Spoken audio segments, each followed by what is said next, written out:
Assalamualaikum warahmatullahi wabarakatuh. Sobat Misteri Sunyi Mencekam, bagaimana kabar Anda hari ini? Mudah-mudahan selalu sehat dalam lindungan Allah Subhanahu wa Ta'ala. Amin, amin ya Robbal Alamin. Kembali berjumpa dengan kami, channel yang setiap hari selalu menyuguhkan cerita-cerita misteri menarik untuk Anda simak. Dan kali ini kami sudah menyiapkan sebuah kisah misteri yang berjudul Pengantin Jawa. Sebenarnya tidak ada yang terlalu istimewa dari kampung Mojosari. Penduduknya mayoritas bertani, para pemudanya kebanyakan pengangguran yang setiap hari hanya nongkrong di pos ronda. Kampung itu sama sekali tidak terkenal. Bayi yang lahir di sana seakan tidak ditentukan garis hidupnya. Ya, apalagi kalau bukan menjadi orang melarat. Namun ada hal yang tidak lazim di kampung Mojosari. Pernikahan di kampung itu hanya bisa dilakukan tengah malam. Tidak ada keramaian, apalagi pesta meriah. Orang-orang di kampung Mojosari malah takut kalau ada yang menikah di kampung mereka. Seperti yang terjadi malam itu, semua orang menutup pintu rumah mereka rapat-rapat karena tahu kalau akan ada orang yang menikah. Di sebuah rumah kayu yang lebih pantas disebut gubuk, digelar sebuah pernikahan sederhana. Gubuk itu bukanlah rumah si mempelai wanita atau pria, tapi memang pernikahan di kampung itu hanya boleh dilakukan di dalam gubuk tersebut. Hanya ada satu kamar di sana yang tidak boleh dibuka oleh siapapun, kecuali Ki Suratman, tetua di kampung itu. Setiap ada yang menikah, maka di dalam gubuk itu akan terdengar suara jeritan wanita yang pasti membuat siapapun yang mendengarnya bergidik ngeri. Anjani, seorang mempelai wanita, sudah didandani dengan sangat cantik. Ia memakai gaun adat Jawa berwarna hitam dengan pernak-pernik berwarna emas yang menghiasi pakaiannya. Bima, sang mempelai pria, juga tidak kalah gagah. Ia juga tidak memakai pakaian adat Jawa. Tubuhnya tinggi besar, kulitnya sawo matang. Dia bukan orang Mojosari. Dia seorang pebisnis kopi dari kota yang awalnya hanya mencari hasil panen kopi di Jawa Timur. Hingga akhirnya Bima sampai di Mojosari dan bertemu dengan Anjani. Di dalam gubuk itu hanya ada kedua mempelai, orang tua mereka, dan seorang penghulu yang tak lain adalah Ki Suratman. Sebelum akad dilangsungkan, Ki Suratman yang juga berpakaian adat Jawa berjalan ke arah kamar. Dia membawa semangkok air garam di tangan kanannya. Bibirnya bergetar mengucapkan mantra yang hanya bisa didengar oleh dirinya sendiri. Ia letakkan mangkok itu di depan pintu yang terlihat sudah sangat usang. Tangan kanannya merogoh sebuah kunci. Pintu itu dikunci menggunakan rantai. Ki Suratman membukanya.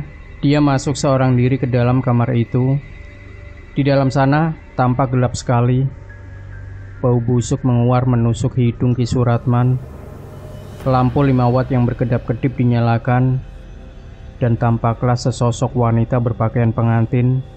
Yang kedua kakinya dipasung menggunakan balok kayu berukuran besar. Kedua pergelangan kakinya lecet dan berdarah.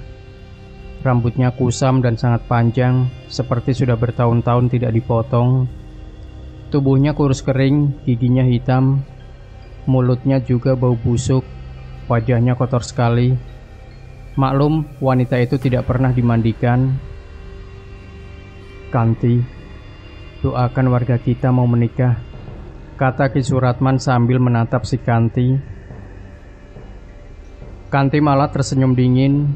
Perlahan ia mendongak ke wajah Ki Suratman. "Salah siji saka wonge mesti mati. Salah satu dari mereka pasti mati," katanya. "Ojo ngomong kaya ngono. Jangan ngomong begitu. Anjani kuwi isih ana hubungan keluarga karo aku.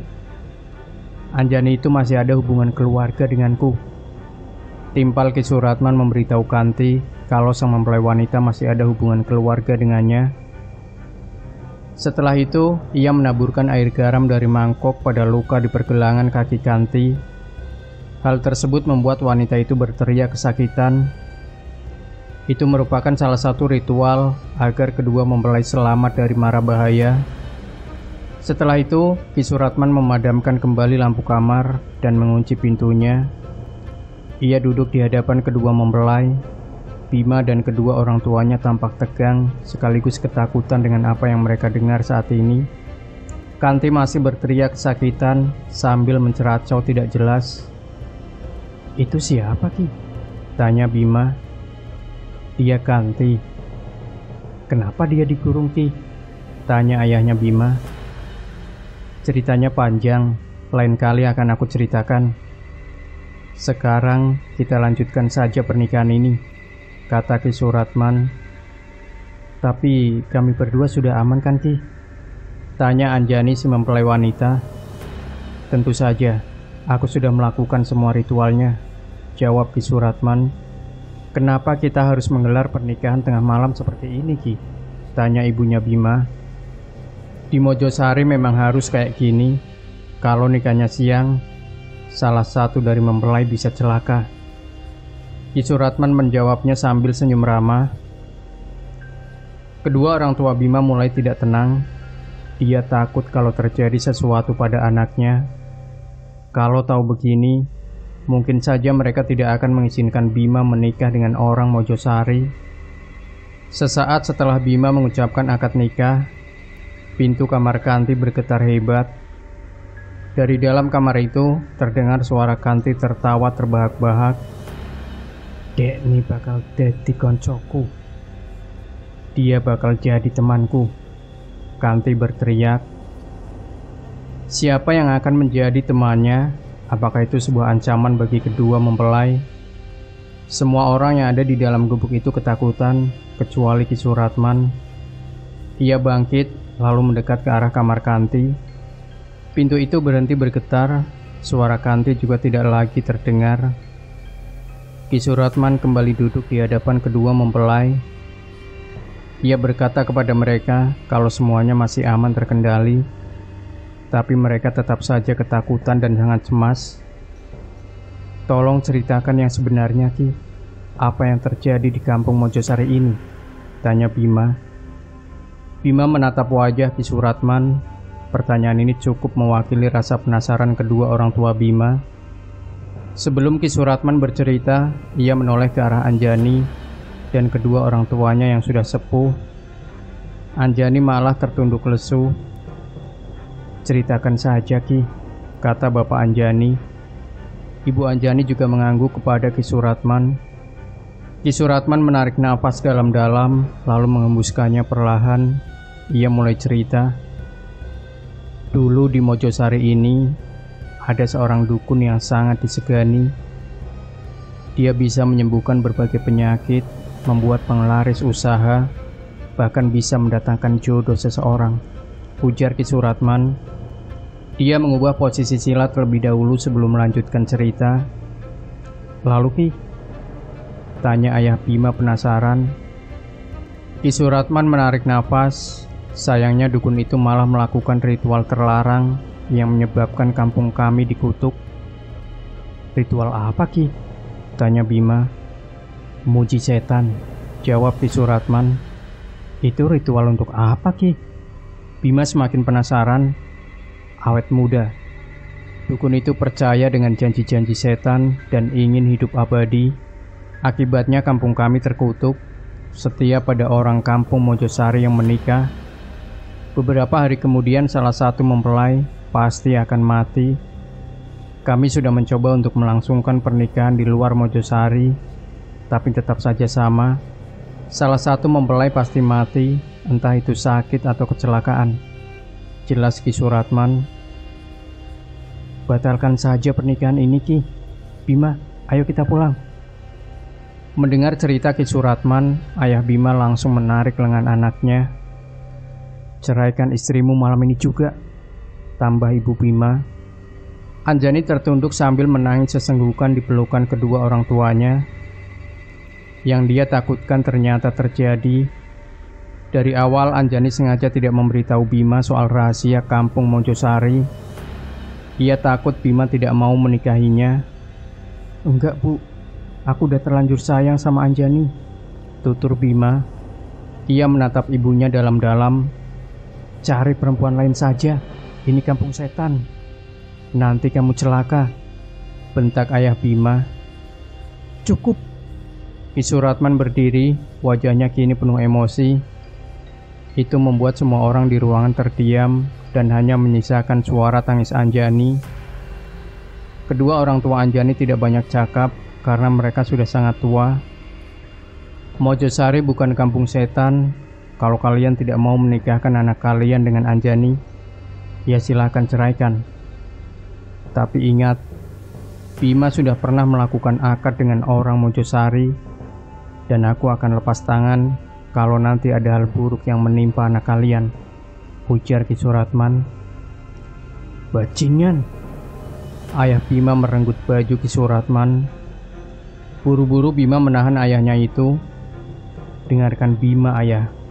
Nada suara Bima meninggi.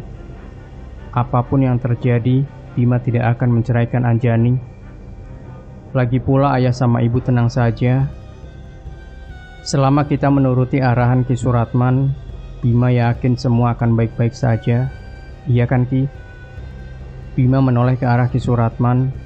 Dengan tenang, Ki Suratman menganggukkan kepalanya. Ceritaku belum selesai, kalian sudah marah saja. Dengarkan dulu sampai selesai. Ki Suratman kembali duduk bersila. Kalian semua jangan khawatir.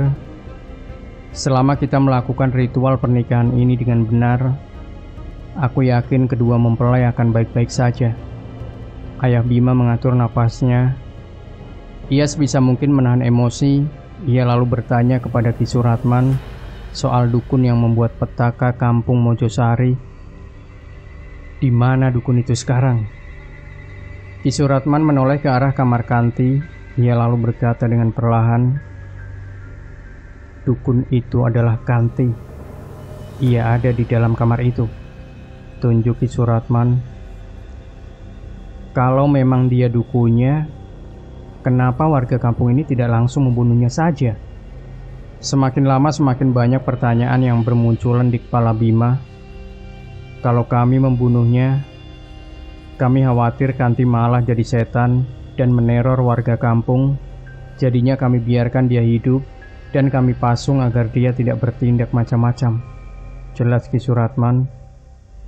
Tidak lama setelah Ki Suratman berbicara, terdengar suara derit balok kayu seperti diseret, disusul dengan suara ketukan dari dalam pintu kamar Kanti.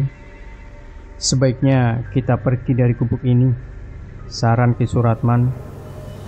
Kedua orang tua Bima keluar lebih dulu dari gubuk itu tanpa berkata apapun kepada anaknya. Bima, Anjani dan kedua orang tuanya menyusul dari belakang, dan Ki Suratman yang paling terakhir keluar dari gubuk. Ia memadamkan lampu gubuk dan mengunci pintunya dengan rantai. Di dalam kamar Kanti gelap gulita. Perempuan itu menggerak-gerakkan kedua kakinya. Ia juga menggoyangkan tubuhnya perlahan, lalu tersenyum mengerikan. Air liurnya menetes ke sembarang arah. Kemudian Kanti berkata dengan suara serak dan pelan, Anjani, desis Kanti. Keesokan paginya, kampung Mojosari masih tampak mencekam.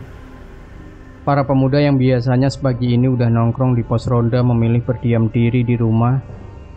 Mungkin karena semalam ada orang yang menikah di gubuknya si Kanti. Mereka yakin kalau pernikahan di kampungnya itu membawa sial. Jadi biasanya mereka akan mengurung diri di rumah selama 3 hari. Lain halnya dengan Ki Suratman, dia tidak percaya dengan mitos itu. Sepagi ini dia sudah berada di kandang kuda miliknya. Setiap pagi Ki Suratman memang rajin memandikan kuda kesayangannya. Di rumahnya, Ki Suratman tinggal berdua dengan pembantunya, Mbok Hafsah. Walau sudah tua, Mbok Hafsah masih tampak lincah dan cekatan kalau diperintah oleh Ki Suratman. Selain membersihkan rumah majikannya, Mbok Hafsah juga rutin mengantarkan makanan untuk Kanti. Tidak seperti warga kampung lainnya, Mbok Hafsah sama sekali tidak takut pada Kanti. Dia sudah terbiasa berinteraksi dengan perempuan malang itu. Mbok Hafsah, panggil Ki Suratman. Tangannya masih sibuk menggosok tubuh kuda dengan sikat. Iya, Ndoro, sahut Mbok Hafsah. Dengan tergopoh-gopoh dia muncul dari dapur. "Kanti udah dikasih makan?" tanya Ki Suratman tanpa menoleh ke arah Mbok Hafsah. "Belum, Doro," jawab Mbok Hafsah sambil tertunduk. "Ya udah, sana kasih makan," ujar Ki Suratman. "Baik, Doro." Mbok Hafsah segera beranjak ke dapur lagi. Sesaat kemudian, dia muncul kembali dengan membawa rantang nasi. Ia lalu pergi ke gubuknya Kanti. Mbok Hafsah sebenarnya kasihan melihat kondisi Kanti. Dia ingin sekali memandikan perempuan malang itu, tapi Ki Suratman melarangnya. Sesampainya di depan gubuk, Mbok Hafsah membuka rantai yang membelenggu pintu gubuk. Ia pun masuk ke dalamnya. Dilanjutkan dengan membuka rantai pintu kamar Kanti. Pintu itu perlahan dibuka, menimbulkan suara derit yang nyaring. Seketika saja rantang yang dibawa Mbok Hafsah jatuh. Nasi dan tempe tumpah acak-acakan. Tanpa pikir panjang lagi, dia langsung lari sekuat tenaga untuk memberitahu Ki Suratman. Tidak sampai 10 menit, Mbok Hafsah sudah sampai di halaman kandang kuda Ki Suratman. Dia tidak langsung berbicara, nafasnya tersengal. Mbok Hafsah memegang kedua lututnya. Dia kelelahan karena lari dengan seluruh tenaga yang ia punya. "Doro," kalimatnya terputus-putus. "Kamu itu kenapa, Mbok? Ada apa sama si Kanti?" Ki Suratman juga ikut panik. "Kanti hilang, Doro." Akhirnya kalimat itu keluar dari mulut Mbok Hafsah. "Hah? Hilang? Yang benar kamu, Mbok?" "Sumpah, Doro, saya nggak lihat Kanti di kamarnya. Bahkan balok pasungnya juga hilang." "Bangsat," umpat Ki Suratman. Dia masuk ke dalam rumahnya untuk mengambil sebuah keris. Pastilah itu keris sakti. Dulu keris itu pernah ia gunakan saat menangkap Kanti. Ki Suratman pergi ke gubuk Kanti, dan benar saja apa yang dikatakan Mbok Hafsah. Si Kanti menghilang, bahkan balok pasungnya juga hilang. Ini aneh. Tidak butuh waktu lama, kabar tentang hilangnya Kanti langsung menyebar ke seluruh warga kampung Mojosari. Kabar itu membuat mereka panik dan ketakutan. Jadi, selama Kanti dikabarkan hilang, kampung itu seketika tambah sepi. Hanya orang-orang pilihan Ki Suratman saja yang berkeliaran setiap malam untuk mencari keberadaan Kanti. Tidak terkecuali dengan Bima dan Anjani. Sudah beberapa hari ini mereka berdiam diri di rumah. Bima sudah punya rencana akan membawa Anjani ke kota.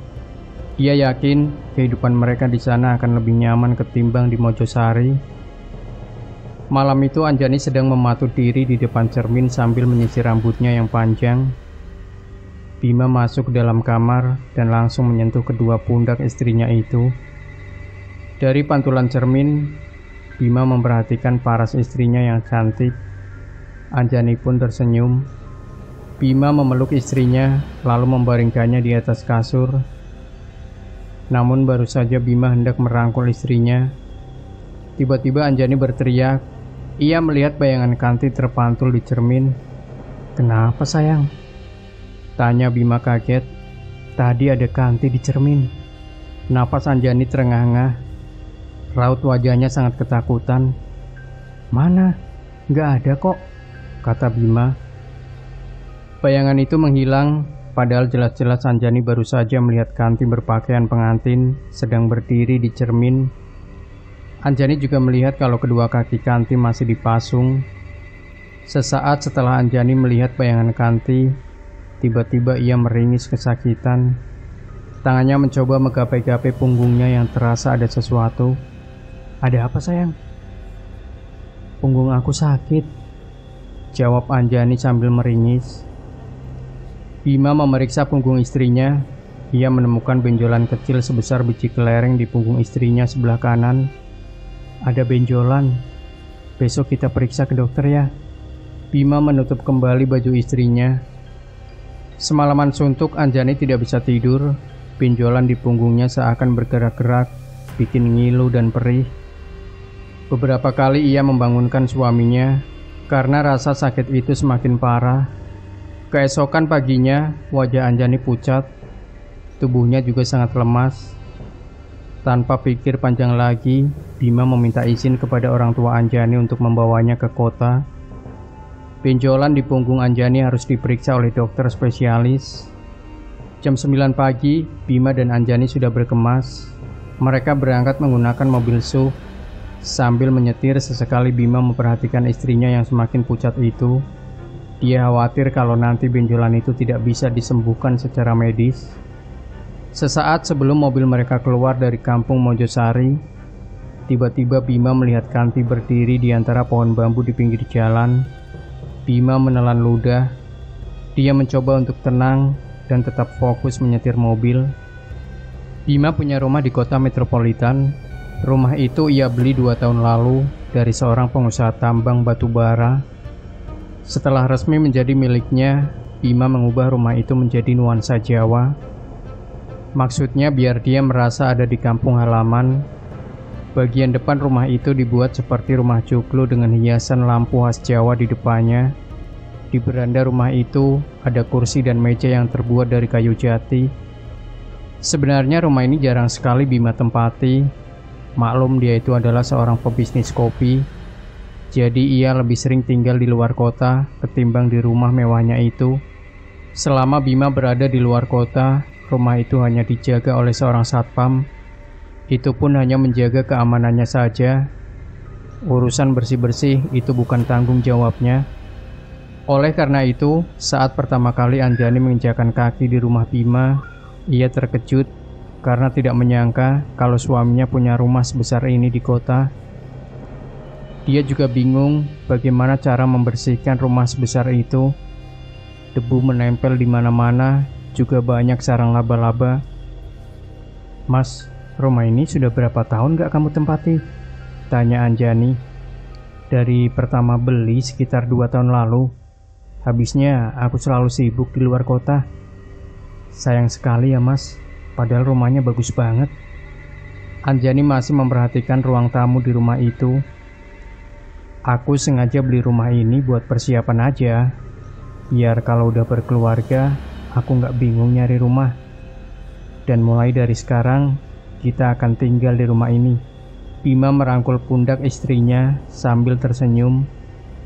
"Aku bingung cara bersihin rumah sebesar ini mas," ucap Anjani. "Jangan khawatir, kamu istirahat aja. Nanti biar aku suruh orang buat bersihin rumah kita ya." Bima dan Anjani menempati kamar yang dekat dengan ruang tamu. Kamar itu juga bernuansa etnik Jawa. Di bagian depannya ada ukiran kata-kata menggunakan bahasa Sanskerta yang Bima sendiri tidak tahu artinya. 1 minggu sudah Anjani tinggal bersama Bima di rumah itu, tapi benjolan di punggungnya tidak kunjung sembuh. Sekalipun Anjani sudah dioperasi, benjolan itu tetap tumbuh lagi. Sekarang benjolannya malah bertambah menjadi 3. Bengkaknya terus membesar seperti akan pecah. Bima sudah membujuk Anjani untuk dirawat di rumah sakit, tapi dia tidak mau. Anjani tidak mau menjadi orang pesakitan. Dia ingin tetap mendampingi suaminya di rumah. Akhirnya setiap hari, dokterlah yang berkunjung ke rumah Bima untuk memeriksa secara rutin kondisi Anjani. Sayangnya, semakin lama kondisi Anjani semakin memburuk. Benjolan itu memang sudah agak kempes, tapi warna kulit punggungnya seperti memar dan busuk. Sekarang Anjani hanya bisa berbaring di tempat tidurnya. Di saat seperti itu, Anjani meminta sesuatu pada Bima. Itu adalah permintaan pertamanya dari semenjak menikah dengan Bima. Walau Bima ini terbilang kaya raya, tapi Anjani tidak pernah minta apapun kepada suaminya. Baginya, hidup bersama Bima sudah lebih dari cukup. "Mas, aku boleh minta sesuatu?"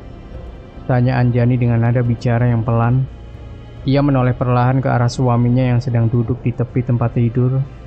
"Boleh sayang, kamu mau minta apa?" "Aku minta dibelikan balon berbentuk hati warna merah jambu. Mas masih ingat kan? Pertama kita bertemu di pasar malam itu, Mas ngasih aku balon berbentuk hati." "Iya sayang, hari ini juga akan aku belikan," kata Bima sambil mengecup kening istrinya. Tidak butuh waktu lama, Bima bisa menemukan balon gas warna merah jambu dan berbentuk hati. Balon itu ia ikatkan di tempat tidur Anjani dan dibiarkan melayang di atas. Malam itu mereka tidur bersama. Bima memeluk tubuh istrinya yang semakin kurus. Ia sangat mencintai Anjani. Tengah malam, Anjani membangunkan suaminya. Wanita itu terlihat segar, wajahnya juga tidak pucat lagi. Dalam kondisi mengantuk, Bima bangun. Ia terkejut saat melihat Anjani bisa bangun. "Mas, aku sembuh," kata Anjani sambil tersenyum. "Wah, alhamdulillah kalau begitu." Bima sangat senang melihat wajah istrinya yang tampak segar. "Mas, temani aku yuk," ajak Anjani. Ia turun dari tempat tidur. "Kemana?" Bima melirik jam dinding, masih jam 2 dini hari. "Ke kolam renang belakang rumah kita." Bima mengiyakan ajakan istrinya. Dia pun turun dari tempat tidur. Lengan Bima ditarik oleh Anjani. Wanita itu terlihat gembira sekali. Malam-malam begini Anjani berendam di kolam renang. Bima sudah melarangnya, tapi Anjani memang bandel. Sesekali dia malah mencipratkan air ke arah Bima. Tepat jam 3 dini hari, mereka berdua kembali ke tempat tidur. Bima memeluk tubuh istrinya, dan itu menjadi pelukan terakhir. Sebab keesokan paginya Anjani meninggal dunia.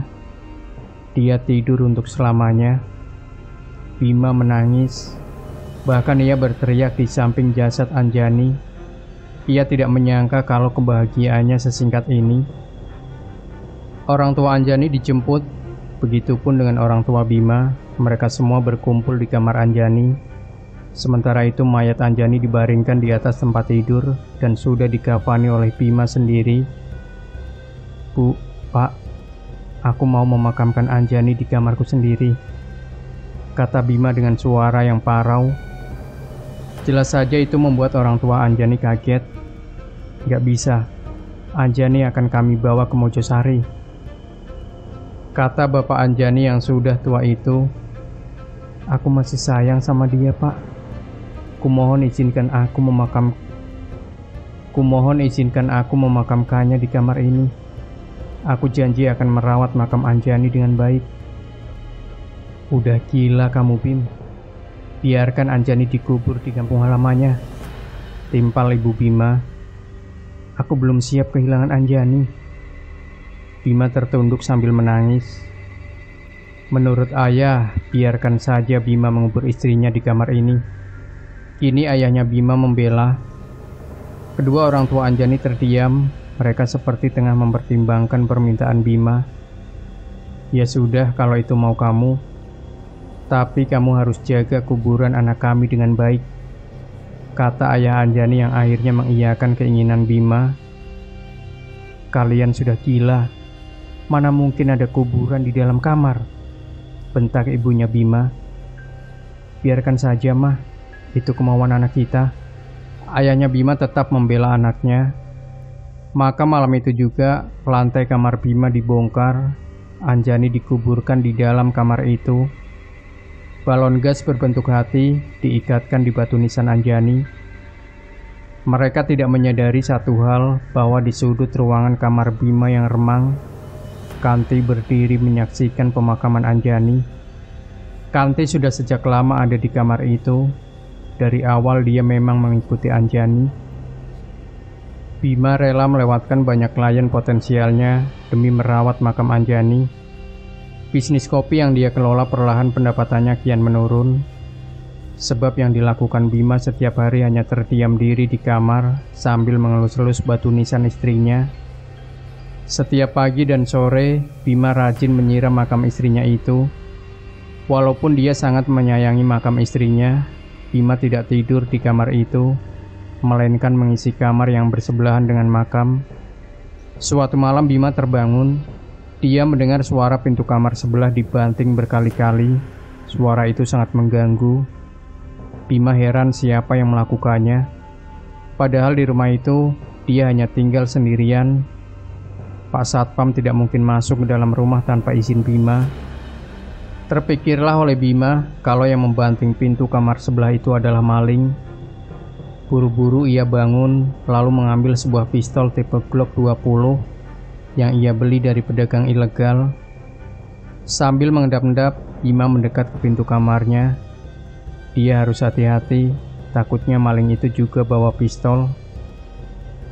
Dengan pelan ia buka sedikit pintu kamarnya dan mengintip dari celah pintu itu.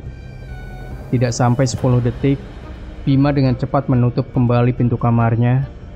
Dia kaget dengan apa yang dilihatnya barusan. Di pintu kamar tempat Anjani dimakamkan, ia melihat sosok si Kanti sedang memainkan daun pintu. Wajahnya datar dan menakutkan, rambutnya menjuntai panjang, mungkin sampai 10 meter merambat di atas lantai. Bima masih mendengar suara pintu dibanting. Jantung Bima berdetak hebat. Dia tidak tahu apa yang harus dilakukannya sekarang. Beberapa saat kemudian, suara itu hilang. Bima kembali mengintip dari celah pintu. Dan kali ini dia terjungkal saking kagetnya karena si Kanti berdiri tepat di depan pintu kamarnya sendiri. Pintu kamar Bima perlahan terbuka sedikit, mungkin hanya 1 jengkal tangan orang dewasa. Masih dalam posisi duduk, Bima beringsut mundur sambil mengarahkan pistolnya ke pintu. "Salah aku apa? Kenapa kau terus menggangguku?" bentak Bima. Tidak ada sosok yang muncul dari balik pintu itu. Bima bangkit sambil terus waspada. Dia mendekat ke arah pintu. Dari balik pintu itu, ada seseorang yang melempar sebuah kain kafan yang tampak kotor. Masih ada butiran tanah pada kain kafan itu. Segera Bima ambil kain kafan itu. Terpikirlah sesuatu di kepalanya. Buru-buru dia keluar, lalu masuk ke dalam kamar tempat Anjani dikubur. Bima mematung di depan pintu kamar istrinya. Kain kafan yang ia bawa seketika jatuh. Ada yang membongkar makam Anjani.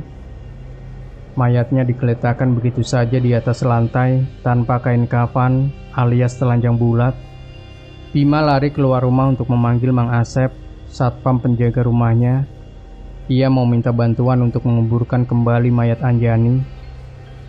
Mang Asep yang malam itu sedang mendengkur di posnya seketika terbangun karena Bima menggedor kaca jendela pos satpam. Mang Asep, tolongin saya, Mang," kata Bima dengan nada tinggi. Mang Asep dengan sigap memakai topi satpamnya dan keluar dari dalam pos. "Ada apa, Pak?" tanya Mang Asep. Dia ikut panik. Dalam hatinya Mang Asep menebak-nebak kalau rumah majikannya itu kemalingan. "Ayo ikut saya butuh bantuan Mang Asep sekarang." "Siap, Pak." Mang Asep penasaran lantaran jarang sekali malam-malam begini Bima membangunkannya.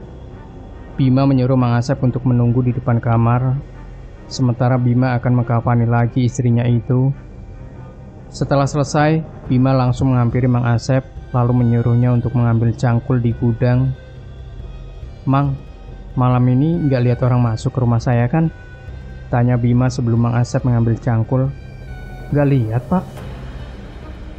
"Oh ya, Mang Asep kan dari tadi tidur," kata Bima kesal. "Maaf, Pak, saya ketiduran. Memangnya ada apa ya, Pak?" "Makam istri saya ada yang bongkar." "Hah? Serius, Pak?" Kedua mata Mang Asep melotot saking kagetnya. "Iya, Mang. Cepat ambil cangkul. Bantu saya menguburkannya lagi." Baik, Pak."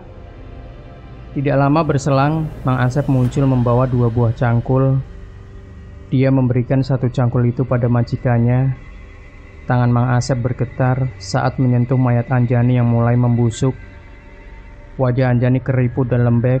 Di bagian mata dan hidungnya menetes darah hitam yang kental. Mayat itu baru akan mengalami proses pembusukan. Mang Asep turun ke dalam liang lahat. Dia menyambut mayat yang disodorkan Bima dari atas. Setelah itu Bima ikut masuk ke dalam liang lahat. Sebelum mayat Anjani dihadapkan ke arah kiblat, tiba-tiba Mang Asep melihat kedua mata Anjani melotot. Mayat itu lalu tersenyum dingin pada Mang Asep. Jelas saja Mang Asep kaget, lalu berteriak. Refleks dia keluar dari liang lahat itu. Anehnya, yang melihat kejadian mengerikan itu hanya Mang Asep. Sementara Bima tidak melihat keanehan apapun pada mayat Anjani. "Ada apa, Mang?" tanya Bima kaget. "Bu Anjani hidup lagi," tunjuk Mang Asep ke arah mayat Anjani. Mang Asep masih melihat kalau Anjani itu melotot sambil tersenyum. Ia pun lari keluar dari kamar, meninggalkan Bima seorang diri di dalam liang lahat. "Mang Asep, tunggu, mau kemana, Mang?"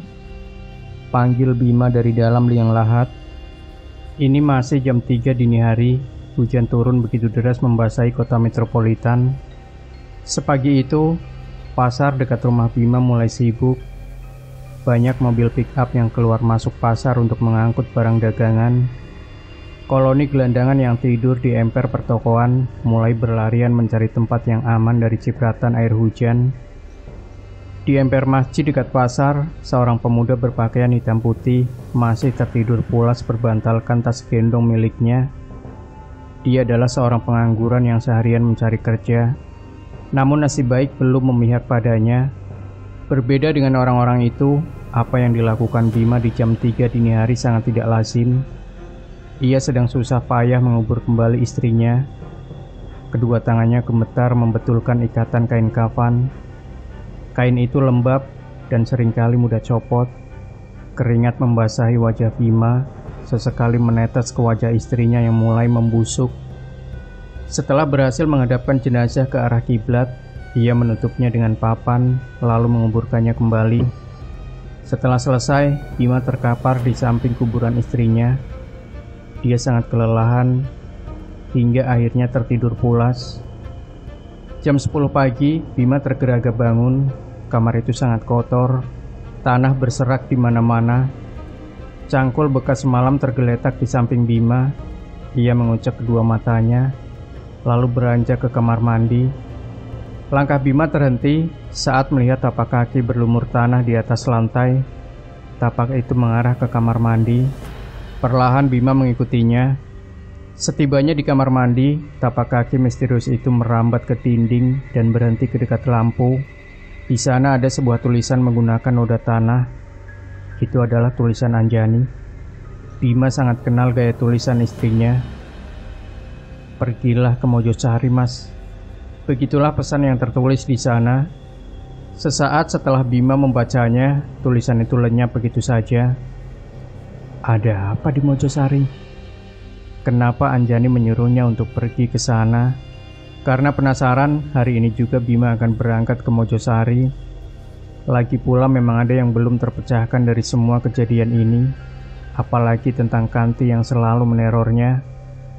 Tapi Bima tidak akan membiarkan rumah ini kosong. Dia akan membayar seorang asisten rumah tangga untuk menjaga rumahnya selama Bima pergi.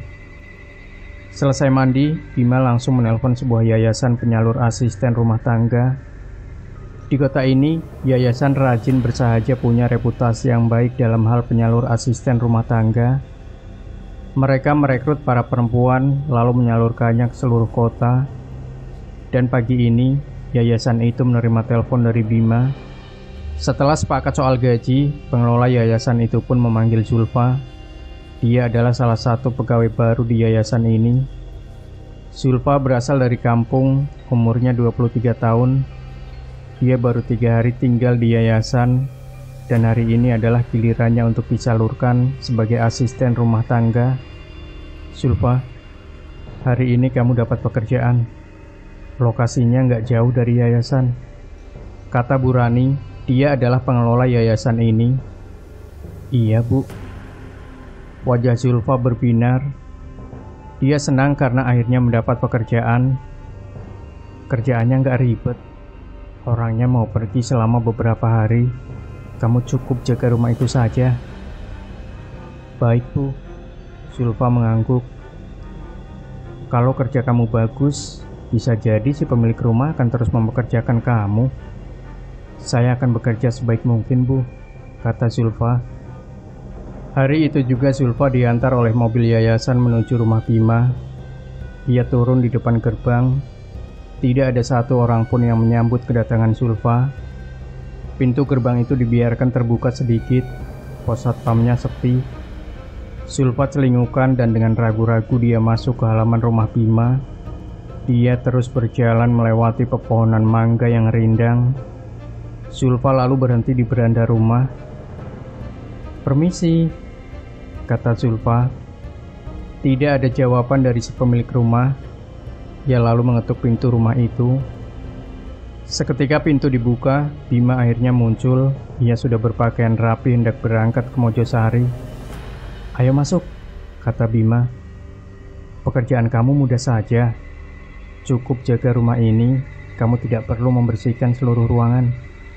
Kerja semampu kamu saja, yang penting kamu harus selalu awasi rumah ini. Jangan sampai ada orang asing masuk. Aku sudah pasang CCTV di gerbang dan di halaman rumah. Kamu bisa cek setiap saat di layar CCTV. Ini uang cash buat makan kamu sehari-hari." Bima menyerahkan sejumlah uang tanpa berkenalan terlebih dahulu. Bima mencerocos tanpa jeda, membuat Sulfa harus fokus mendengarkan semua arahannya. Dan yang paling penting, Bima menoleh ke arah Sulfa. "Kamu lihat kamar itu?" Bima menunjuk ke kamar tempat Anjani dikubur. "Iya, Pak."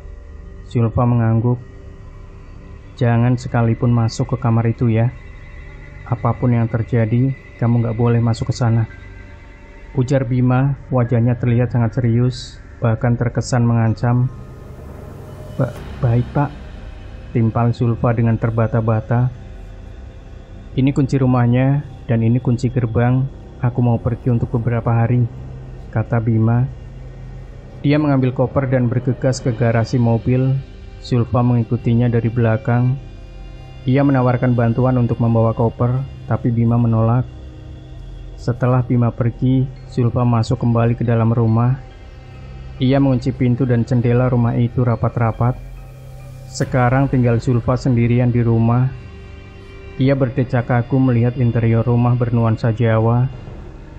Sulfa melangkah mendekat ke sebuah foto pernikahan Bima dan Anjani yang cukup besar. Foto itu dipajang di ruang tamu. "Cantik," gumam Sulfa. Ia tersentak ketika mendengar seseorang membuka pintu kamar. Sulfa mengerutkan dahi. Ia memperhatikan wajah wanita yang muncul dari kamar itu. Wajahnya sama seperti di foto. "Istrinya Pak Bima ya?" tanya Sulfa. Wanita itu mengangguk sambil tersenyum. "Saya Sulfa, asisten rumah tangga baru di rumah ini."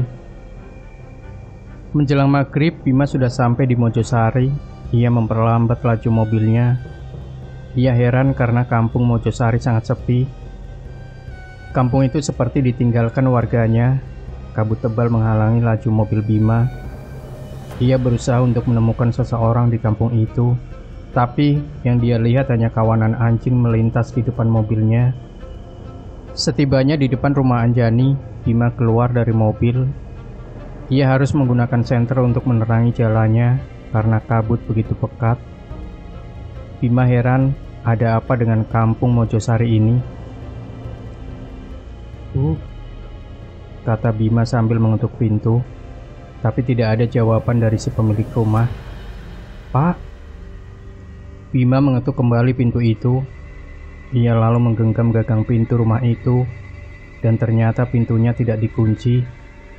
Perlahan Bima masuk sambil terus memanggil orang tua Anjani. Di lantai rumah itu ada genangan air dan daun sirih yang berserakan. Bima memeriksa setiap kamar, tapi ia tidak menemukan siapapun. "Kemana mereka?" gumam Bima. Ia pergi ke halaman belakang rumah sambil berteriak memanggil orang tua Anjani. Di belakang rumah itu, samar-samar cahaya senternya menyoroti seseorang yang sedang duduk sila membelakangi Bima. Itu seperti lelaki yang sedang bertapa. "Pak." Dengan hati-hati Bima mendekati lelaki itu. Semakin dekat, wujud lelaki itu semakin jelas. Ia mengenakan baju dan celana panjang warna hitam. Ia juga mengenakan belangkon bermotif batik warna kuning.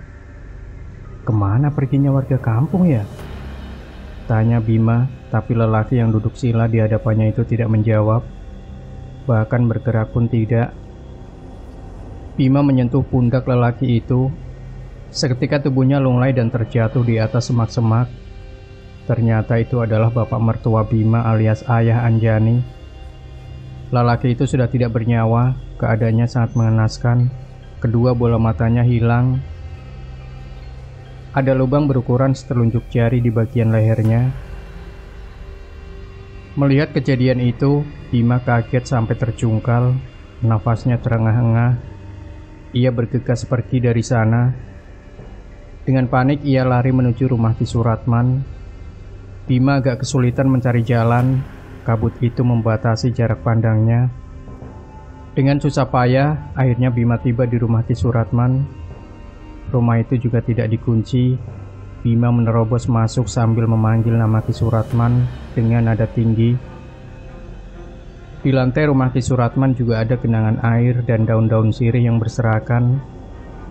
Dengan tergesa-gesa, ia membuka pintu kamar Ki Suratman. Di dalam kamar itu ada Ki Suratman yang sedang hikmat melakukan sebuah ritual.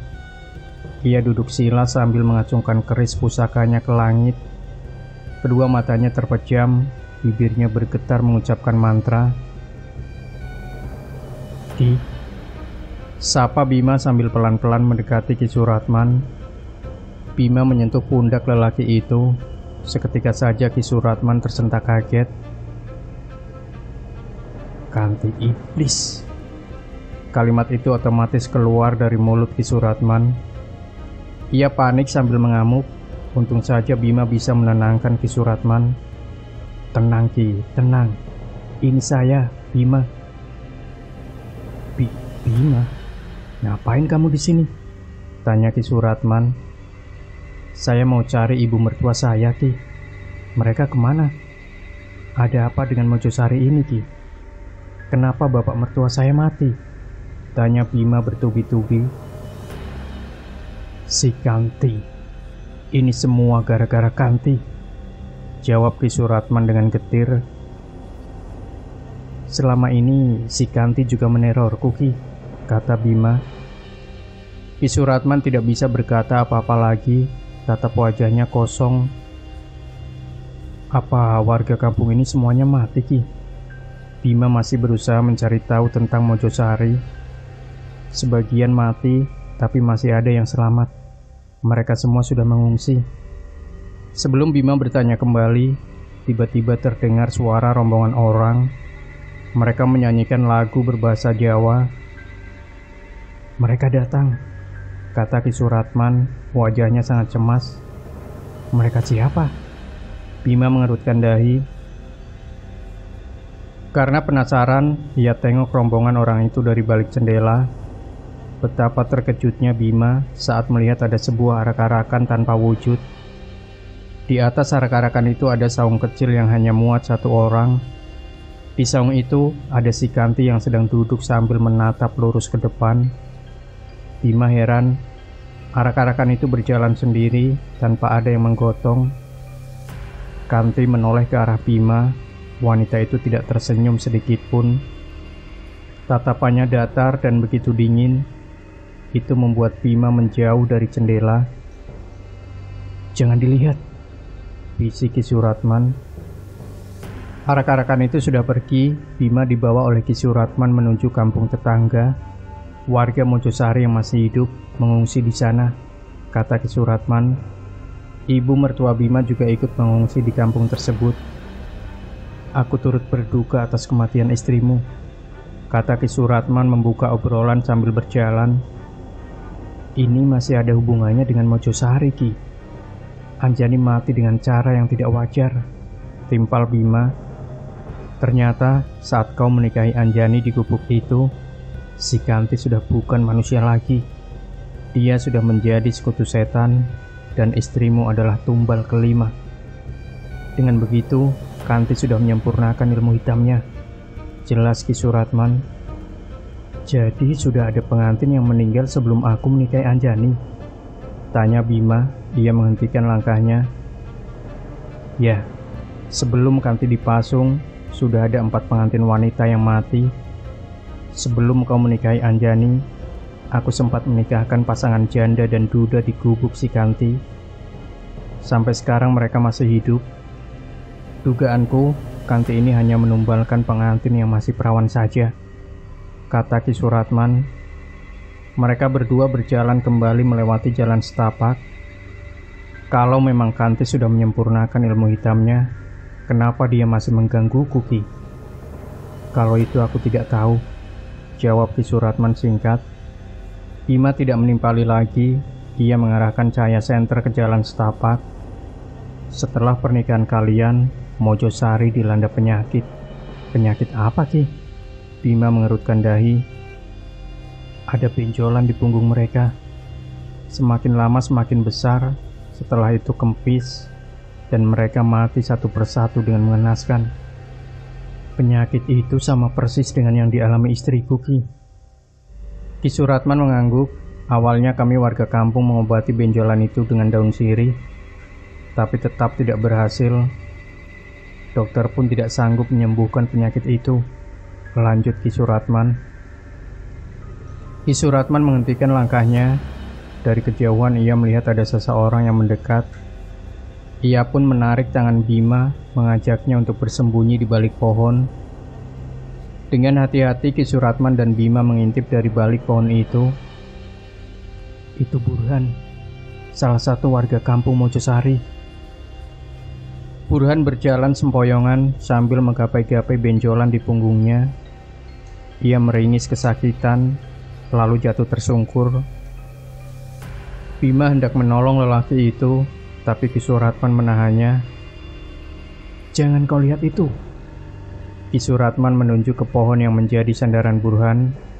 Dari atas pohon, perlahan merayap sosok wanita berjubah hitam, kukunya juga hitam dan panjang. Ia mendekati Burhan yang sedang kesakitan di bawah pohon. Sosok wanita itu melilit leher Burhan dengan rambutnya yang panjang. Ia kemudian menarik tubuh lelaki itu ke atas pohon. Wanita itu mencongkel kedua mata Burhan dengan kukunya yang hitam dan panjang. Burhan berteriak kesakitan. Sesaat kemudian suara Burhan tidak terdengar lagi. Lehernya ditusuk menggunakan kuku oleh wanita itu. Setelah Burhan mati, tubuhnya dijatuhkan begitu saja dari atas pohon. Ayo, kita pergi dari sini, ajak Ki Suratman. Di kamar Bima ada sebuah lemari besar yang ada cerminnya. Malam itu Anjani duduk menghadap lemari. Ia minta rambutnya disisir oleh Zulfa. Seharian bersama Zulfa, Anjani tidak banyak bicara. Dia terkesan selalu murung dengan wajahnya yang amat pucat. Rambut Bu Anjani bagus ya, puji Zulfa sambil tersenyum memandangi wajah majikannya di cermin. Anjani tidak menimpalinya. Ia menatap cermin dengan tatapan kosong. Kalau boleh tahu, Bu Anjani ini asli mana ya? Tanya Zulfa. Mojosari, jawabnya singkat. Itu di Jawa ya? Anjani mengangguk pelan. Bu Anjani kok di rambutnya banyak tanah?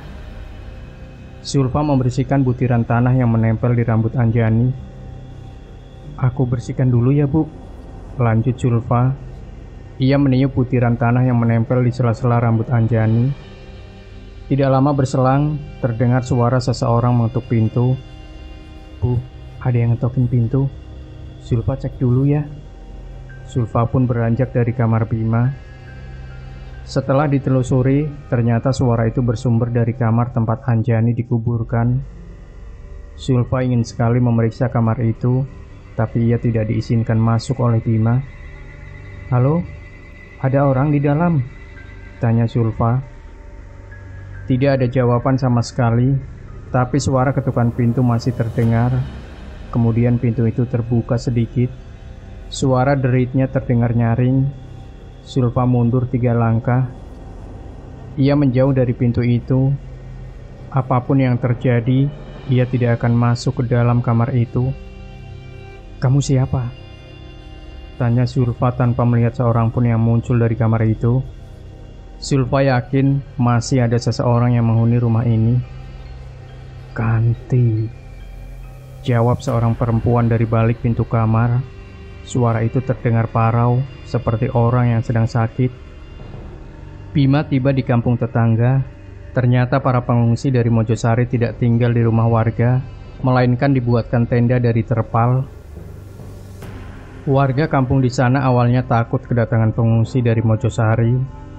Mereka takut penyakit itu menular. Namun setelah berunding, akhirnya pengungsi Mojosari dibuatkan tenda yang letaknya jauh dari pemukiman warga. Tenda pengungsi itu bersebelahan dengan pemakaman umum. Tidak butuh waktu lama bagi Bima untuk menemukan ibu mertuanya. Rusmana, ibu Anjani, saat itu sedang duduk di atas kursi plastik di luar tenda. Ia mendongak ke langit yang mulai gelap. "Bu," sapa Bima. Rusmana menoleh. Seketika saja ia menangis dan menubruk Bima untuk memeluknya. Sambil terseduh, Rusmana lalu menceritakan kembali apa yang terjadi di Mojosari, juga tentang suaminya yang mati di kampung itu. "Ibu sendiri baik-baik aja kan?"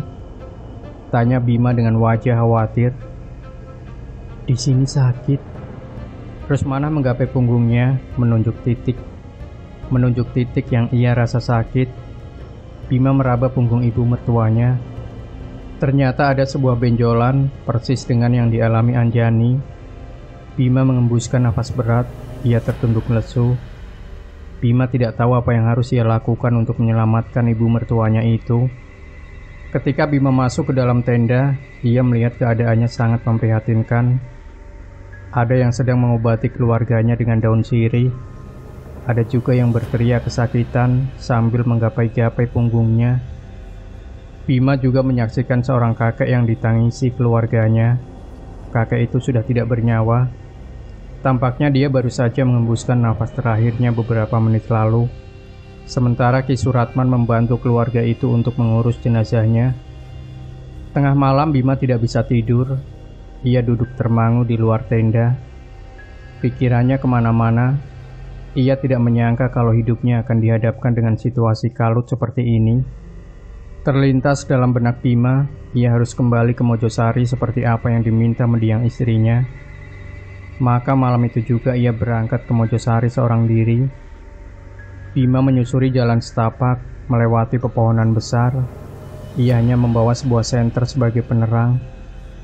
Setibanya di Mojosari, dia masuk ke rumah Ki Suratman. Rumah itu cukup besar.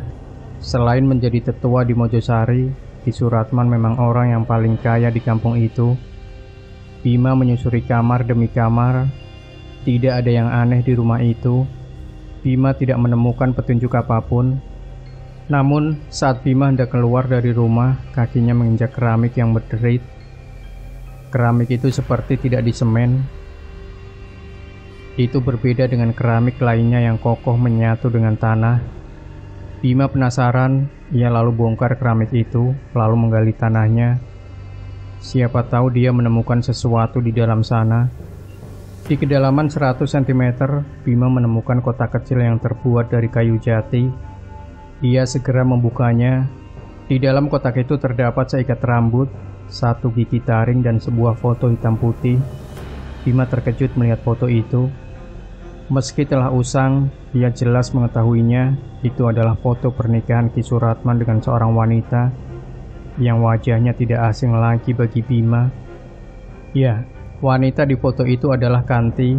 Sesaat kemudian, di luar rumah terdengar ringkih kuda. Buru-buru Bima memasukkan kembali kotak tersebut ke dalam tanah, lalu menguburnya. Ia menutup kembali permukaan tanah menggunakan sekeping keramik. Kemudian Bima mendekat ke jendela sambil menunduk.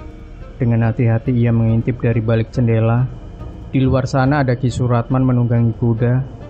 Lelaki itu menghampiri Kanti yang berdiri di hadapannya. Kedua kaki Kanti masih dalam keadaan dipasung. Ki Suratman turun dari punggung kuda. Mereka berdua sempat mengobrol, tapi Bima tidak dapat mendengar obrolannya. Ki Suratman kemudian merogoh kunci dari saku jas hitamnya. Ia membuka balok kayu yang memasang kedua kaki Kanti. Kanti sempat menoleh ke arah Bima. Menyadari hal itu, Bima refleks menunduk. Dan ketika Bima mencoba mengintip lagi, Ki Suratman dan Kanti sudah menghilang entah kemana. Setelah itu Bima merasakan sesuatu yang bergerak-gerak di punggungnya. Ia panik. Bima langsung membuka bajunya lalu masuk ke dalam kamar Ki Suratman. Di dalam kamar itu ada sebuah lemari tua yang di bagian pintunya terdapat cermin besar. Bima berdiri membelakangi cermin untuk memastikan ada apa di punggungnya. Bima melihat benjolan misterius tumbuh di punggungnya. Benjolan itu bergerak-gerak seperti makhluk hidup. Semakin lama ia merasa semakin ngilu dan sakit. Bima merasa ada yang sedang menggerogoti dagingnya. Sementara itu di rumah Bima, Zulfa penasaran siapa yang ada di dalam kamar itu. Setelah mendengar suara seorang wanita yang mengaku Kanti, Zulfa mendekat perlahan. Ia pegang gagang pintu, bukanya dibuka. Ia malah menutup kembali pintu kamar itu. Zulfa sangat amanah. Ia tidak mau mengecewakan majikannya, Bima. Apapun yang terjadi, Zulfa tidak akan mau masuk ke dalam kamar itu. Kanti, aku Zulfa, asisten rumah tangga baru di rumah ini. Kalau butuh bantuan, tinggal panggil aku ya, kata Zulfa dari balik pintu. Ia lalu menempelkan telinganya di pintu agar bisa mendengar dengan jelas jawaban dari Kanti. Masuk. Lirih terdengar suara Kanti dari dalam kamar. Bisa kamu aja yang keluar dari kamar. Soalnya aku nggak dibolehin masuk sama Pak Bima. Tanpa ada jawaban lagi, pintu perlahan terbuka kembali. Kali ini lebih lebar. Dari balik pintu muncul sebuah tangan perempuan. Zulfa hendak menyentuh tangan itu, namun tiba-tiba ada seseorang yang memanggilnya. Zulfa, panggil Anjani. Ia sudah berdiri di depan pintu kamar Bima. Iya Bu Anjani, jawab Zulfa sambil tersenyum ramah. Anjani menggelengkan kepala. Tanpa penjelasan apapun ia berkata, jangan. Iya Bu, kata Zulfa. Ia manut saja dengan majikannya. Kalau ada apa-apa, panggil Zulfa aja ya, bisik Zulfa sebelum ia menutup kembali pintu kamar itu. Malam itu Zulfa kembali menyisir rambut Anjani. Ia membersihkan butiran tanah yang menempel di sela-sela rambut majikannya. Tidak lama berselang, ia mendengar suara teriakan wanita dari dalam kamar yang membuatnya selama ini penasaran. Jelas saja Zulfa panik. Ia langsung lari menuju kamar tersebut. Pintu kamarnya sudah terbuka lebar. Zulfa terkejut dengan apa yang ia lihat di dalam kamar itu. Ada sebuah makam dan seorang wanita berjubah hitam yang merayap di dinding. Zulfa masih mematung di depan kamar itu. Kedua kakinya mendadak susah digerakkan. Wanita berjubah hitam dengan kukunya yang panjang dan hitam merayap dan mendekat ke arah Zulfa. Rambutnya yang panjang menjuntai menutupi wajahnya sehingga tak terlihat dengan jelas. Hanya dalam sekejap mata, sosok mengerikan itu sudah ada di hadapan Zulfa. Entah apa yang terjadi, lidah Zulfa seketika keluh. Ia tidak bisa mengucapkan sepatah kata apapun. Wajahnya pun berkeringat dingin. Ingin sekali ia lari dan meminta tolong, tapi sekujur tubuhnya seakan membatu, sulit sekali digerakkan. Zulfa lalu dicekik, tubuhnya ditarik masuk ke dalam kamar. Pintu seketika tertutup dengan sendirinya. Jangan! Dari kejauhan Anjani berteriak saat melihat Zulfa dibawa oleh makhluk itu. Anjani menangis lantaran tidak bisa berbuat apa-apa. Jauh sebelum Mojosari kena kutukan, kampung itu sebenarnya tempat yang nyaman dan tentram. Setiap tahunnya selalu ada pernikahan yang digelar di kampung itu. Semuanya baik-baik saja. Tidak ada mitos sinting yang mengatakan kalau pernikahan adalah sebuah kesialan. Tapi itu dulu, ketika kampung itu dipimpin oleh Ki Abidin. Ia adalah tetua kampung sebelum Ki Suratman. Saat itu Ki Abidin adalah orang terkaya di Mojosari. Lain halnya dengan Ki Suratman. Dulunya ia adalah orang miskin yang bekerja sebagai kuli cangkul di sawahnya Ki Abidin. Ki Suratman menikahi Kanti, seorang gadis Mojosari. Mereka berdua tinggal di gubuk reyot yang terletak di tengah persawahan milik Ki Abidin. Setiap hari kerjaan Ki Suratman dan Kanti mengurus sawah majikannya itu. Mereka sangat patuh kepada Ki Abidin. Selain mengurus sawah, Ki Suratman juga dipekerjakan untuk menjaga kambing Ki Abidin. Ada 5 ekor kambing yang diurus Ki Suratman. Setiap sore ia ngarit untuk memberi makan kambing-kambing itu. Semua berjalan baik-baik saja. Hingga pada suatu hari, Ki Suratman tertimpa masalah.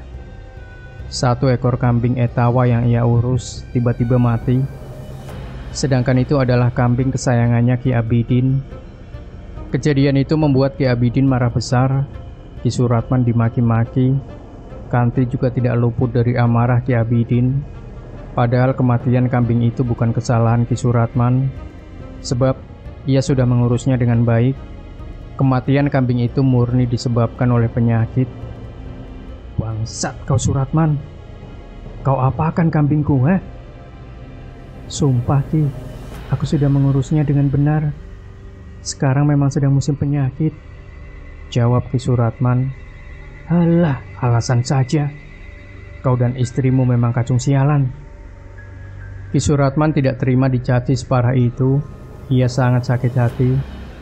Ia berjanji akan melakukan apapun demi balas dendam pada Ki Abidin.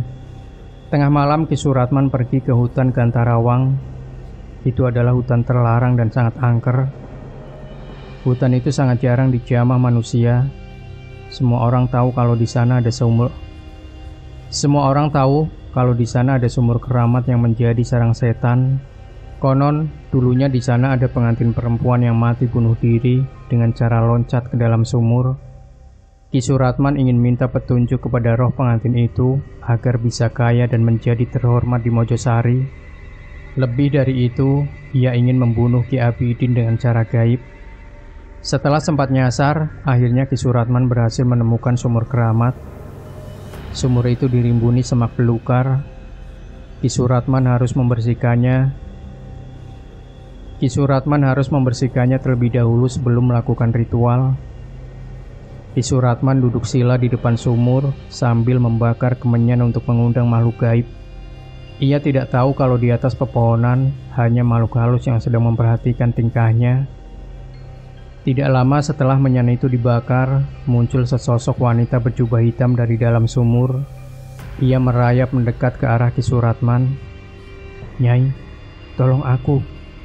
Aku mau kaya raya dan balas dendam kepada Ki Abidin, bisik Ki Suratman sambil terus menunduk. Wanita itu menjulurkan lidahnya yang panjang, lalu menjilati pipi Ki Suratman. Kemudian dari dalam mulutnya, ia mengeluarkan segumpal daging berwarna hitam pekat. Istrimu harus makan ini, kata makhluk mengerikan itu dengan suara parau. Baik Nyai. Ki Suratman mengambil gumpalan daging itu, lalu memasukkannya ke dalam kantong plastik hitam. Sebelum subuh, Ki Suratman sudah tiba di saungnya. Kanti masih tidur pulas. Buru-buru Ki Suratman membangunkan istrinya itu. Kanti, bangun Kanti. Ki Suratman mengguncangkan tubuh istrinya. Ada apa mas? Tanya Kanti masih dalam keadaan mengantuk. Ki Suratman mengeluarkan segumpal daging dari dalam plastik. Makan ini. Ia menyodorkan daging tersebut ke wajah mulut Kanti. Kanti menolak, sebab daging yang disodorkan suaminya bergerak-gerak seperti hidup. Ia merasa jijik. Kamu harus makan ini. Aku pengen sugih. Aku mau kaya, bentak Ki Suratman. Ia mencekoki Kanti, memaksanya untuk menelan daging tersebut. Ketika daging berhasil ditelan, punggung Kanti tiba-tiba terasa panas seperti dibakar. Kanti mengamuk dan berteriak seperti cacing kepanasan. Ki Suratman tidak tahu apa yang akan terjadi dengan istrinya itu. Di punggung Kanti ada benjolan yang bergerak-gerak, membuat Kanti semakin berteriak kesakitan. Ia pun jatuh pingsan. Dan keesokan paginya, saat Ki Suratman bangun, Kanti sudah tidak ada di saung. Ia menghilang entah kemana. Kampung Mojosari geger lantaran Ki Abidin dan semua keluarganya mati mengenaskan di rumahnya. Ada lubang di punggung mereka. Itu seperti lubang bisul yang baru saja pecah. Di sisi lain, kejadian itu membuat Ki Suratman sangat bahagia. Akhirnya dia bisa balas dendam kepada majikannya itu. Ia merasa sangat puas. Sementara itu, si Kanti sudah dirasuki oleh makhluk jahat di dalam tubuhnya. Ia sering menghilang dan datang kembali secara tiba-tiba. Bahkan Kanti sulit diajak bicara. Ia lebih banyak diam dan kadang mengerang sendiri kalau tengah malam. Kekayaan Ki Suratman memang bertambah dari waktu ke waktu. Dia juga menjadi tetua di Mojosari menggantikan Ki Abidin. Namun, yang tidak ia sadari adalah soal imbalan di balik keberhasilannya itu. Ki Suratman tidak tahu kalau kematian pengantin perempuan di kampungnya disebabkan oleh setan yang ia puja di Sumur Keramat. Ada seorang pengantin Jawa yang pernah bunuh diri di Sumur Keramat itu. Roh pengantin itu cemburu dengan setiap mempelai perempuan yang baru menikah. Oleh karena itu, ia selalu mengincar pengantin perempuan dan membunuhnya. Setelah tahu, Ki Suratman tidak dapat membiarkan begitu kematian setiap mempelai perempuan di Mojosari.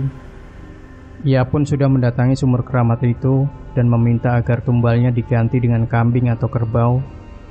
Tapi tetap saja, setiap ada yang menikah di kampungnya, si mempelai wanita selalu mati. Bahkan kematian itu dengan cara yang sama, yaitu bermula munculnya benjolan di punggung mereka. Ki Suratman sempat mendapatkan petunjuk melalui mimpi. Ada seorang kakek tua yang memberitahu Ki Suratman kalau si pengantin mau selamat, Kanti harus dipasung dalam gubuk yang terpisah dari permukiman warga. Pernikahan juga harus digelar tengah malam dan di dalam gubuk Kanti. Ki Suratman menuruti petunjuk dalam mimpinya. Ia lalu menikahkan pasangan janda dan duda. Hasilnya pasangan itu selamat. Ki Suratman pun merasa berhasil. Ia tidak tahu kalau yang selama ini menjadi tumbal hanya pengantin yang masih perawan. Hal itulah yang menyebabkan Anjani mati. Dia menjadi korban setan Sumur Keramat. Bima mengenakan kembali pakaiannya, lalu pergi dari rumah Ki Suratman. Namun, sebelum masuk ke dalam mobil, dari kejauhan ia mendengar suara perempuan meminta ampun. Bima tidak jadi pulang.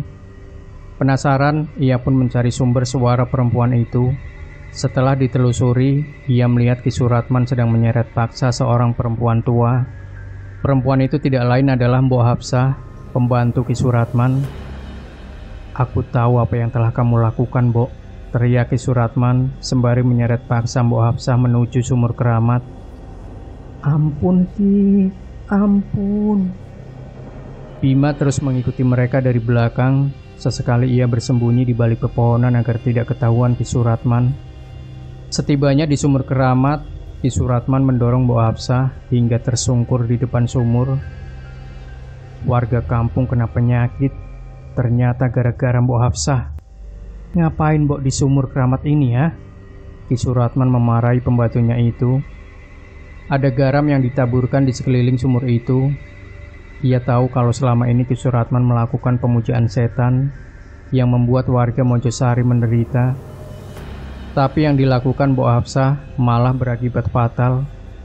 Setan penghuni sumur itu marah besar sehingga wabah penyakit menyerang warga Mojosari. "Kau harus menghentikan kutukan itu, Ki.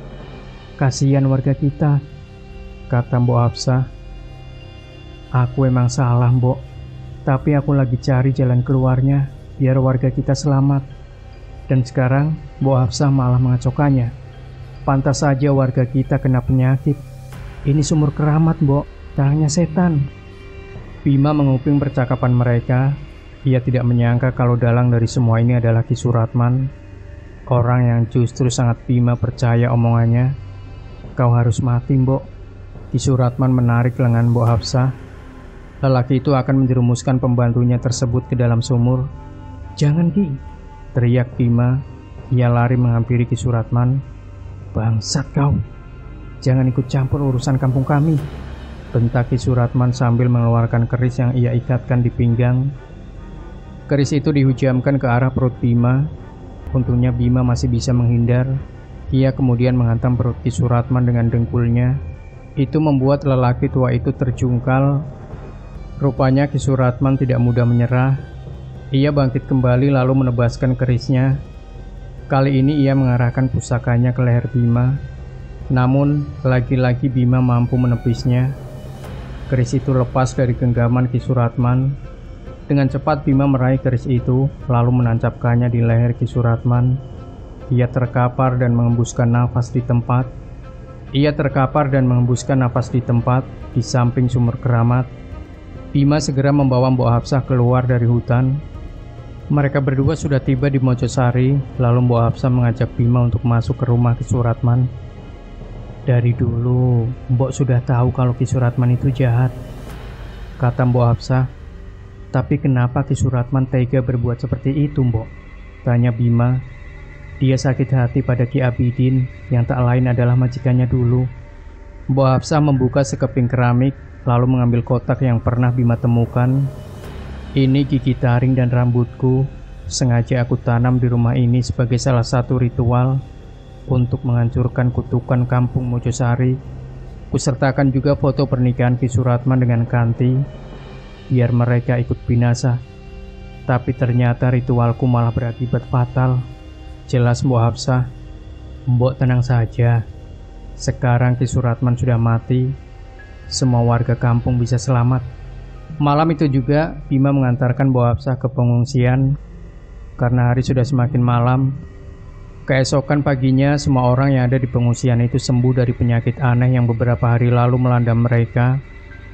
Warga Mojosari pun kembali ke rumah mereka masing-masing. Sementara Bima harus pamit karena dia khawatir pada asisten rumah tangganya. Setibanya di rumah, Bima heran karena gerbang tidak dikunci. Bukan hanya gerbang saja, tapi pintu rumah juga tidak dikunci. Segera Bima masuk ke dalam kamar tempat Anjani dikubur. Bima terkejut melihat Zulfa terkapar tidak sadarkan diri di samping makam Anjani. Bima panik dan langsung membopong Zulfa. Wanita itu masih hidup. Bima membawanya ke rumah sakit. Bima menduga kalau rumahnya itu dirampok. Namun dugaannya itu salah. Karena setelah dicek kembali, tidak ada barang yang hilang di rumah Bima. 2 hari berlalu, Zulfa belum juga siuman. Wajahnya pucat, kelopak matanya menghitam. Pihak yayasan sudah menjenguk Zulfa. Mereka bilang ke Bima kalau pihak yayasan akan bertanggung jawab atas kejadian ini. Namun Bima tidak mau lepas tangan begitu saja. Dia harus memastikan kalau Zulfa baik-baik saja. Tengah malam hujan mengguyur kota metropolitan. Bima tidur di samping ranjang Zulfa. Wanita itu masih tidak sadarkan diri. Pergelangan tangannya diinfus, dadanya turun naik menandakan dia masih hidup. Sesaat kemudian tubuh Zulfa bergetar, matanya melotot seperti melihat sesuatu mengerikan melayang di atas kepalanya. Bima terbangun dan langsung memanggil dokter. 2 perawat dan 1 dokter masuk ke dalam ruangan itu. Mereka sibuk memeriksa kondisi Zulfa. Di saat seperti itu, muncul rangkaian kejadian yang dilihat Zulfa. Ia melihat seorang perempuan mengenakan baju pengantin berjalan sempoyongan menuju hutan Gantarwang. Perempuan itu juga sedang hamil besar. Dia menangis sambil memegangi perutnya yang terasa sakit. Setibanya di sumur keramat, ia duduk bersandar pada dinding sumur sambil tak henti menangis. Air matanya menyatu dengan make up yang pudar, membuat garis hitam di pipi. Dia mengerang kesakitan. Jabang bayi dalam perutnya seperti memaksa ingin keluar. Di tengah hutan itu ia melahirkan bayi perempuan, bayi yang masih ada tali ari-arinya. Ia letakkan begitu saja di pinggir sumur, seolah-olah dia tidak pernah mengharapkan bayinya terlahir ke dunia. Tanpa mempedulikan bayinya yang menangis, wanita itu naik ke atas tembok sumur, lalu loncat ke dalam sumur itu. Dia tenggelam dan mati mengambang di dalam sumur itu. Mbok Hafsah yang masih terlihat muda menghampiri bayi itu dan membawanya pergi dari sumur keramat. "Tenang, kamu selamat, Nak. Aku akan merawatmu." Semenjak saat itu, bayi yang ia adopsi diberi nama Zulfa. Wanita yang bunuh diri itu bernama Sumarni. Acara pernikahannya diamuk warga lantaran dia melakukan perzinahan sebelum menikah. Saat itu suaminya diarak dan dipermalukan keliling kampung. Sementara Sumarni berhasil kabur ke hutan Gantarawang. Tubuh Sulfa kembali tenang, perlahan matanya juga terpejam. Seorang perawat mengganti cairan infusnya, sedangkan dokter sibuk memberitahu Bima kalau Sulfa baik-baik saja. Keesokan paginya Sulfa siuman, tubuhnya masih lemah. Perlahan Bima menyuapinya bubur. Kita belum sempat kenalan. Aku Bima. Sebenarnya apa yang terjadi selama aku pergi? Tanya Bima penasaran. Di dalam kamar itu, Pak, ada perempuan yang sangat mengerikan. Aku seperti dibekap dan setelah itu aku tidak sadarkan diri. Jawab Sulfa dengan suaranya yang pelan. Bima mengembuskan nafas berat. Dia yakin wanita itu pasti si Kanti. Bu Anjani kemana, Pak?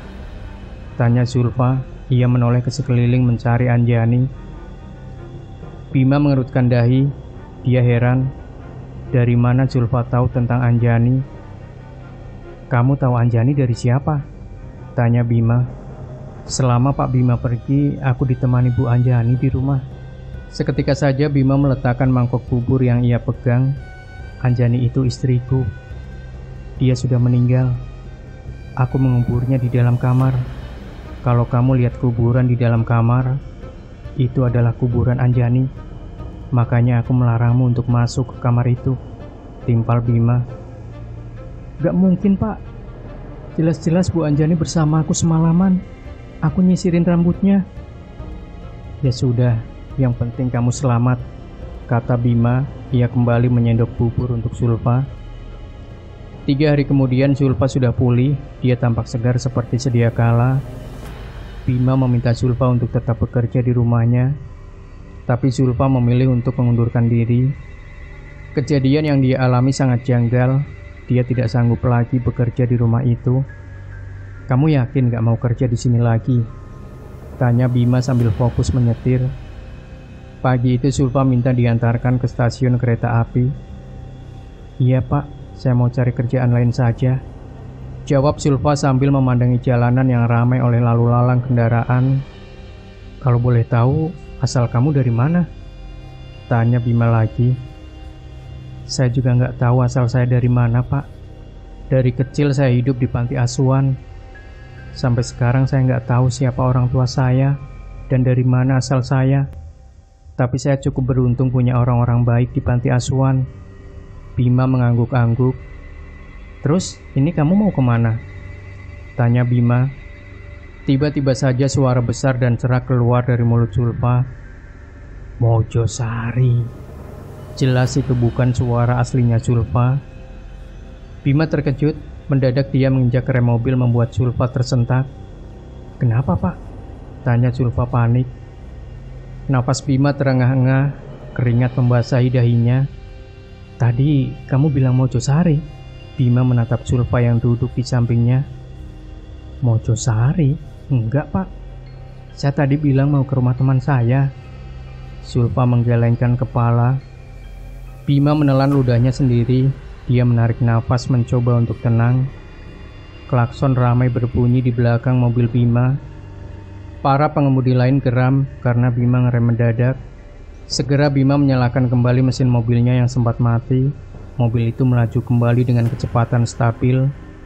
Setibanya di stasiun, Sulfa turun dari mobil Bima. Ia berterima kasih atas kebaikan Bima selama ini. Bima memberinya uang tambahan dan juga sebuah handphone. Di handphone ini ada nomorku. Kalau nanti kamu berminat kerja lagi di rumahku, telepon saja aku ya, ujar Bima. Iya Pak, terima kasih banyak. Mereka pun berpisah. Sambil tersenyum Sulfa melambaikan tangan pada Bima. Berat rasanya Bima melepas Sulfa. Dia khawatir akan terjadi apa-apa pada wanita itu. Tapi Bima juga tidak bisa memaksa Sulfa untuk tetap bekerja di rumahnya. Sesaat sebelum pergi dari stasiun, Bima melirik kaca spion mobilnya. Dari pantulan kaca itu, ia melihat Sulfa berdiri di pinggir jalan sambil terus memperhatikan mobil Bima. Di samping Sulfa, Bima melihat sosok perempuan berambut panjang dengan pakaian hitam. Perempuan itu tak lain adalah Kanti. Bima mengerutkan dahi. Ia lalu mengerjapkan kedua matanya. Seketika saja, sosok Kanti menghilang. Demikian Sobat Misteri Sunyi Mencekam. Tinggalkan komentar Anda, like, share video ini, subscribe channel Sunyi Mencekam, dan kembali nantikan cerita-cerita misteri terbaru dari kami. Wassalamualaikum warahmatullahi wabarakatuh.